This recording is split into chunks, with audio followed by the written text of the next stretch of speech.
Бишкектеги смог боюнча азыр соцсеттерде аябай чоң талаш табаккоо жүрүп атат. Көбү Новиков каякта, Балбак каякта, мэр каякта деп атышат.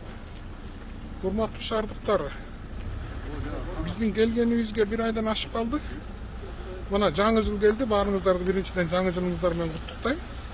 Экинчиден смог боюнча бир гана проблема смогто основной эң биринчи кыла турган ишибиз бул ТЭЦти көмүрдөн газга өткөрүш керек.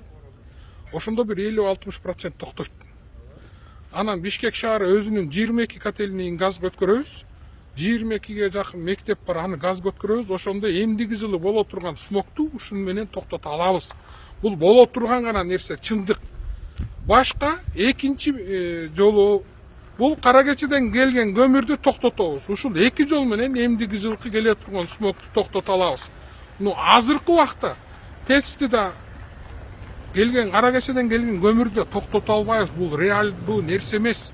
Силер бизди уруп токмок ала бербеңиздер. Болгон чындыкты айтып жатам мен. Дагы бир жолу айтып коеюн. Эмдиги жылы смогту токтотуунун эки гана жолун көрүп турам. Бирөө ТЭЦти газга өткөрүш керек. Экинчиси кара кечеден келген көмүрдү токтотуш керек. Башка өлкөлөрдөн келген көмүрлөрдү карап көрүшүбүз керек. Уважаемые друзья, в данное время по Бишкеке идет проблема по смогу.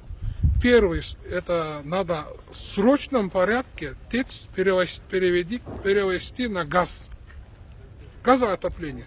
Второе, запретить каракечинский уголь отапливать новостройки. Другого пути я не вижу. Но в данное время я не могу остановить смог. Да, я честно вам признаюсь. Как я остановлю в данное время смог? ТЭЦ надо остановить тогда, в зимнее время.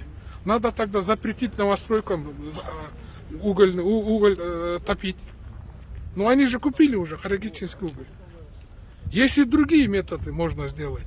А то можно поэтапно на катализаторы, автомобильные катализаторы штрафовать. А в данное время как я остановлю смог? Поэтому я вас очень прошу, что вы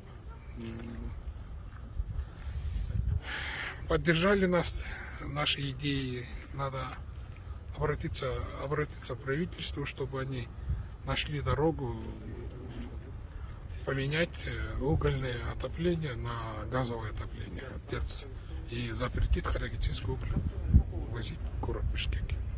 Башка жолу жок. Аны сиздер буга туура түшүнөт деп ойлойм. Рахмат.